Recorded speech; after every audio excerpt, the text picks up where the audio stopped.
الحمد لله رب العالمين وصلى الله على رسولنا محمد وعلى آله وصحبه أجمعين أما بعد فأعوذ بالله من الشيطان الرجيم بسم الله الرحمن الرحيم يا أيها الذين آمنوا من يرتد منكم عن دينه فسوف يأتي الله بقوم يحبهم ويحبونه أذلة على المؤمنين أعزة على الكافرين يجاهدون في سبيل الله ولا يخافون لومة لائم ذلك فضل الله يؤتيه من يشاء والله واسع عليم إنما وليكم الله ورسوله والذين آمنوا الذين يقيمون الصلاة ويؤتون الزكاة وهم راكعون ومن يتولى الله ورسوله والذين آمنوا فإن حزب الله هم الغالبون یا ایہا الذین آمنوا اے ایمان والو من یرتد منکم عن دینی تم میں سے جو شخص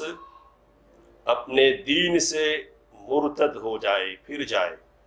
فسوف یأتی اللہ بقوم یحبہم ویحبونہ تو ان قریب اللہ تعالی ایسے لوگوں کو لا کھڑا کرے گا جن سے وہ محبت کرتا ہے اور وہ اس سے محبت کرتے ہیں اذلۃ علی المؤمنین جو مومنوں کے مقابلے میں نرم ہے اعزۃ علی الکافرین کافروں پر سخت ہے یجاہدون فی سبیل اللہ اللہ کے راستے میں جہاد کرتے ہیں ولا یخافون لومۃ لائم اور کسی ملامت کرنے والے کی ملامت کا خوف نہیں کرتے یہ اللہ تعالی کا فضل ہے جس سے وہ جسے چاہتا ہے نوازتا ہے اور اللہ وسعت والا اور علم والا ہے تمہارا دوست اللہ اس کے رسول اور اہل ایمان ہے وہ اہل ایمان جو نماز قائم کرتے ہیں زکوٰۃ ادا کرتے ہیں اور وہ رکوع کرنے والے ہیں اور جو اللہ اس کے رسول صلی اللہ علیہ وسلم اور اہل ایمان سے دوستی کرے تو اسے جان لینا چاہیے کہ اللہ کا گروہ ہی غالب ہونے والا ہے سورۃ المائدہ کی 3 آیات یعنی 54 سے 56 نمبر کی آیات کا ترجمہ کیا گیا اللہ تعالیٰ نے ان آیات میں ایک پیشین گوئی فرمائی اور اس پیشین گوئی کے پورے ہونے کے موقع پر اہل ایمان کے کردار کو اجاگر فرمایا اور ان کی کچھ نمایاں صفتوں کا تذکرہ کیا پیشین گوئی جو آیت کریمہ میں کی گئی وہ یہ ہے کہ ایک وقت آئے گا جب کہ کچھ لوگ اللہ کے دین سے مرتد ہو جائیں گے ارتداد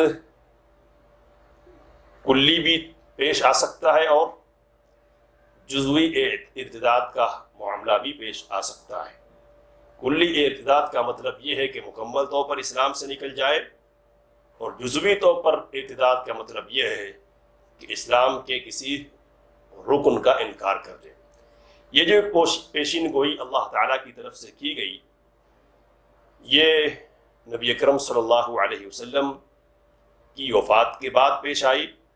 اور حضرت ابوبکر صدیق رضی اللہ تعالیٰ عنہ کے دور خلافت میں اس پیشین گوئی کا ظہور ہوا کہ جب عرب کے بیشتر قبائل ارتداد میں پڑ گئے مدعیان نبوت کھڑے ہوئے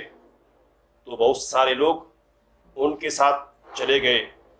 بنو عنس ہے جو اسود عنسی کے ساتھ کھڑا ہو گیا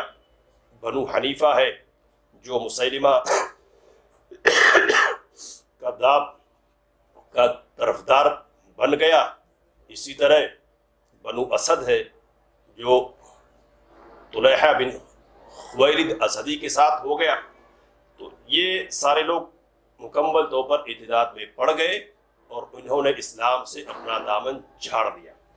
ان سے الگ ہٹ کر کچھ لوگ وہ پیدا ہوئے کہ جنہوں نے زکوٰۃ دینے سے انکار کیا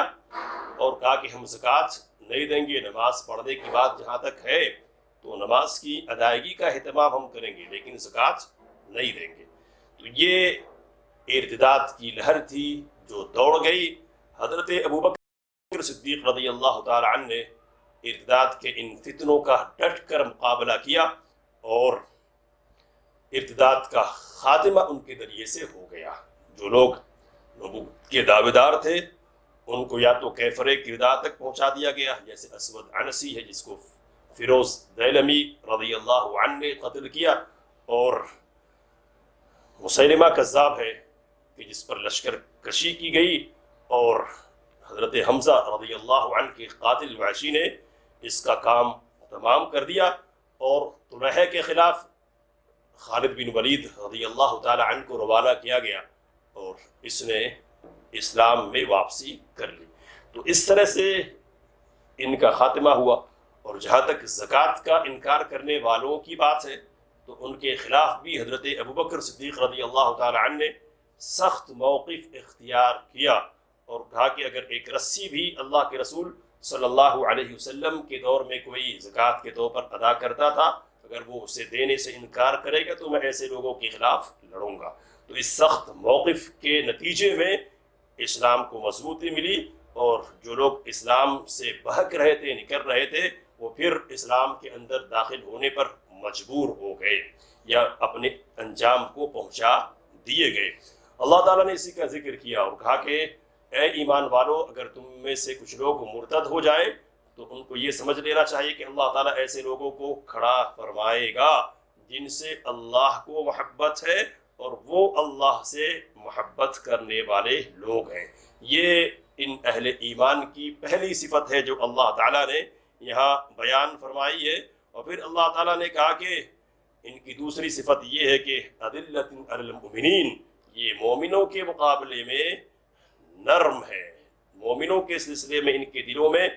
نرمی اور شفقت کے جذبات پائے جاتے ہیں۔ اعزۃ علی الکافرین، لیکن کافروں کے مقابلے میں یہ سخت ہے اور زور والے ہیں، سختی والے ہیں۔ اور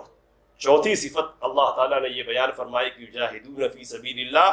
یہ اللہ کے راستے میں جہاد کرنے والے لوگ ہیں، جہاد کرتے ہیں۔ اور پانچویں صفت یہ بیان فرمائی کہ ولا یخافون لومۃ لائم، یہ کسی ملامت کرنے والے کی ملامت کا خوف نہیں کرتے، کسی ملامت کرنے والے کی ملامت کی پرواہ اور کسی ملامت کرنے والے کی ملامت کا ڈر ان کے سینوں میں نہیں پایا جاتا ہے۔ تو یہ 5 صفتیں ہیں جو اللہ تعالیٰ نے ان مومنین کی بیان فرمائی جو اہل ارتداد مرتدین کے خلاف لڑیں گے۔ ظاہر سی بات ہے کہ یہ وہ صفتیں ہیں کہ جن کی بنیاد پر کسی شخص کا مقام بہت اونچا ہو جائے گا۔ اللہ نے یہ مقام حضرت ابوبکر صدیق رضی اللہ تعالیٰ عنہ کا بیان فرمایا، اور ان کے ساتھ لڑنے والے مہاجرین اور انصار کا بیان فرمایا، اور ان کے ساتھ یمن کے وہ لوگ بھی تھے کہ جنہوں نے ان کے ساتھ مل کر لڑائی کی۔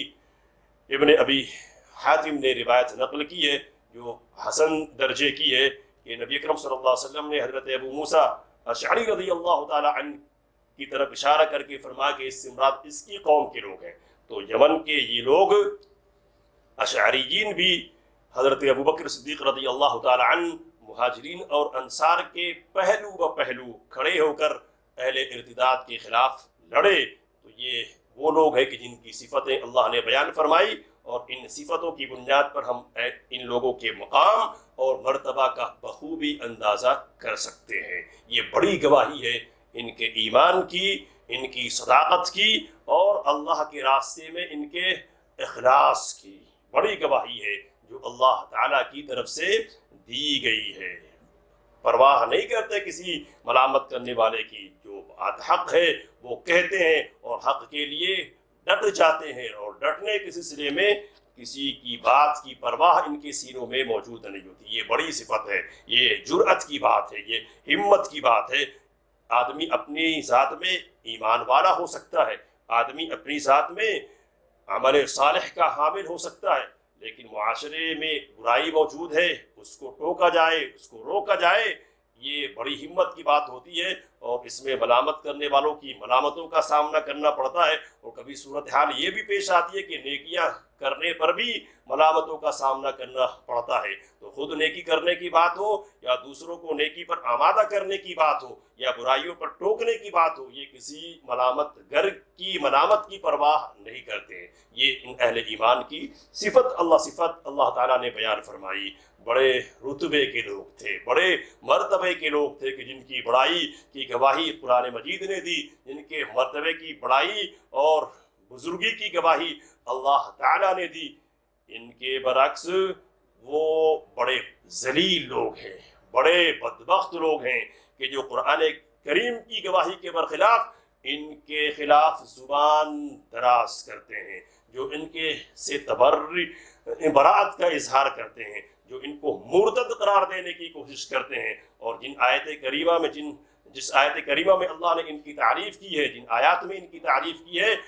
انہی آیات کو ان کے خلاف غلط استعمال کرنے کی کوشش کرتے ہیں، حالانکہ تاریخی صداقت اس کے بالکل برعکس ہے۔ اگلی آیت کریمہ میں اللہ تعالیٰ نے مومنوں کو خطاب کیا اور کہا کہ اہل کتاب یہود اور نصارہ سے دوستی کرنے سے تمہیں منع کیا گیا ہے، تو تمہیں دوست چاہیے نا، تو تمہارا دوست کون ہوگا؟ انما ولیکم اللہ ورسولہ، تمہارے دوست اللہ اور اس کے رسول ہیں، والذین آمنوا، اور وہ لوگ ہیں جو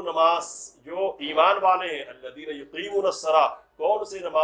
سے ایمان والے کا جو نماز قائم کرتے ہیں، ویؤتون الزکاۃ، زکوٰۃ ادا کرتے ہیں، اللہ کا حق بھی ادا کرتے ہیں اور بندوں کے حقوق کی ادائیگی کی بھی فکر ہوتی ہے، وہم راکعون، اور کہا کہ یہ رکوع کرنے والے لوگ ہیں، اللہ کے لیے عاجزی اور خشوع اور خضوع اختیار کرنے والے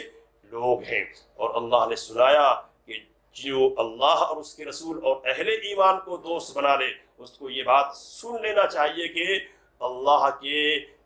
اللہ کی جماعت کو، اللہ کے حزب کو، اللہ کے گروہ کو ہی غلبہ ملنے والا ہے۔ اللہ کا حزب اور اللہ کا گروہ کون سا ہے؟ تو اللہ کا گروہ کون سا ہے اس کو بیان کرتے ہوئے اللہ تعالیٰ نے سورۃ المجادلہ میں ارشاد فرمایا کہ لا تجد قوما یؤمنون باللہ والیوم الآخر یوادون من حاد اللہ ورسولہ، اے نبی اکرم صلی اللہ علیہ وسلم، آپ ایسے لوگوں کو جو اللہ سے اور اس کے رسول صلی اللہ علیہ وسلم سے محبت کرتے ہیں نہیں پائیں گے کہ وہ ان سے دوستی کرے، ان سے محبت رکھے جو اللہ اور اس کے رسول صلی اللہ علیہ وسلم سے لڑتے ہیں، ان کی مخالفت کرتے ہیں، گرچہ کہ یہ لوگ مخالفت کرنے والے ان کے آبا، ان کے بیٹے، ان کے بھائی اور ان کے خاندان اور قبیلے کے لوگ ہی کیوں نہ ہو۔ اللہ نے آگے فرمایا اولئک حزب اللہ، تو جو ایسے لوگ ہیں، ایسا کرنے والے ہیں، ان سے دوستی نہیں کرنے والے، وہ اللہ کی پارٹی کے لوگ ہیں۔ اور کہا کہ الا ان حزب اللہ هم الغالبون، اور اللہ کی پارٹی کو کامیابی ملنے والی ہے۔ تو یہ آیات ہیں کہ جن میں اہل ایمان کی صفات بیان کی گئی، اور یہ بات بھی بتلائی گئی کہ اہل ایمان کو کن سے دوستی کرنی چاہیے، اللہ، اس کے رسول صلی اللہ علیہ وسلم اور اہل ایمان سے دوستی کرنی چاہیے۔ یہ دوستی کامیابی کی ضمانت ہوگی، یہ دوستی فلاح کی ضمانت ہوگی۔ اس کے برعکس دوسروں سے دوستی کرنا یہ ہلاکت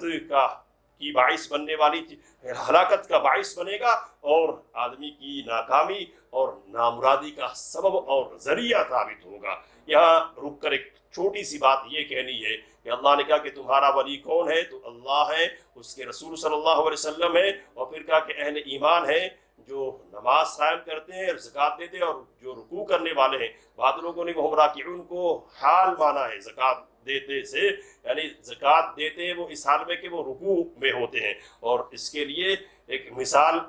یہ پیش کی کہ حضرت علی رضی اللہ تعالی عنہ نے رکوع کی حالت میں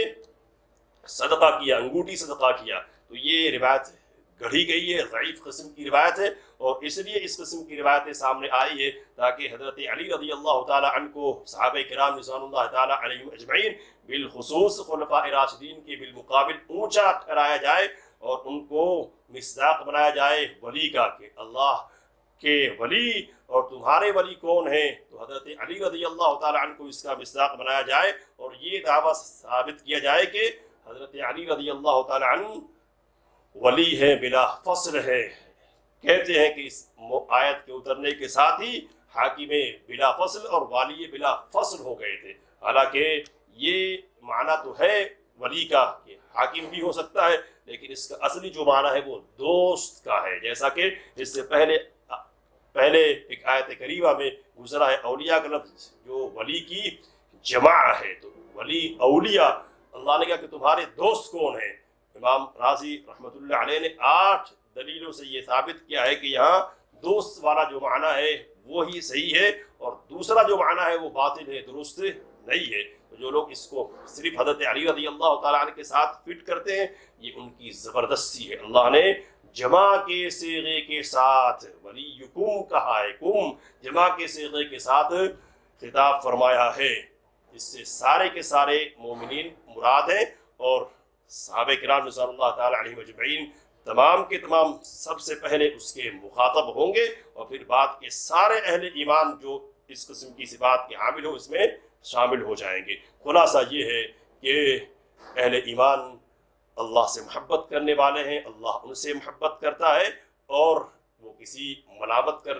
گھر کی ملامت کی پرواہ نہیں کرتے ہیں۔ دوستی تو صرف اللہ سے، اس کے رسول صلی اللہ علیہ وسلم سے ہونی چاہیے اور اہل ایمان سے ہونی چاہیے۔ اس دوستی کا نتیجہ کامیابی ہے، حقیقی کامیابی ہے۔ دنیا میں ممکن ہے کہ آزمائش ہو، لیکن بالآخر اچھا انجام تو ایسے ہی لوگوں کا ہونے والا ہے۔ اللہ سے دعا ہے کہ وہ ہمیں ان باتوں کو سمجھنے اور ان سے کام لینے کی توفیق مرحمت فرمائے۔ آمین وآخر دعوانا ان الحمد للہ رب العالمین۔ السلام علیکم ورحمۃ اللہ وبرکاتہ۔